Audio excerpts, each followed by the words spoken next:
Hello people, ఈరోజు mini vlog వచ్చేసి ఇక్కడ మార్నింగ్ అయితే త్వరగా లేచి హెడ్ బాత్ అయితే చేసుకొని అమ్మవారికి అయితే పూజ చేసుకొని నైవేద్యం పెట్టుకుందామని చెప్పి రెడీ అవుతున్నానండి. సో డైలీ దీపారాధన అయితే అవుతుంది కానీ నైవేద్యం అయితే చేయడం అవడం లేదండి నా బాబు వల్ల.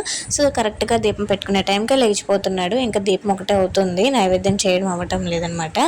సో ఈరోజైనా చేద్దామని చెప్పి త్వరగా లేచి ఇంకా దేవుడి గది శుభ్రం చేసుకొని ఇంకా దేవుడి సామాన్లు కూడా కడిగేసుకొని ఇక్కడైతే రైస్ అయితే కడిగేసి పొయ్యి మీద అయితే పెట్టుకుంటున్నాను.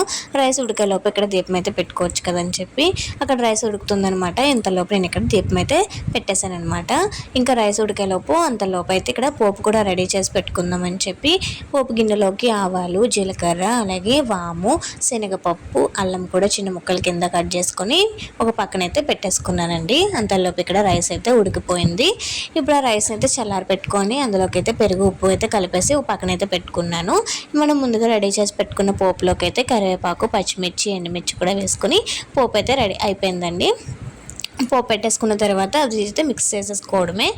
ఇంకా దద్దోజనం అయితే అయిపోయింది. ఇంకా నేను లంచ్కి కూడా ఇదే తినేద్దామని చెప్పి ఏకంగా పోపు అయితే పెట్టేశానండి. ఇంకా అమ్మవారికి అయితే పక్కకి బౌల్లోకి అయితే తీసేసి అమ్మవారికి నైవేద్యం అయితే సమర్పించేశాను అనమాట. నైవేద్యం పెట్టేసి ఇంకా హారతి కూడా ఇచ్చేసాను.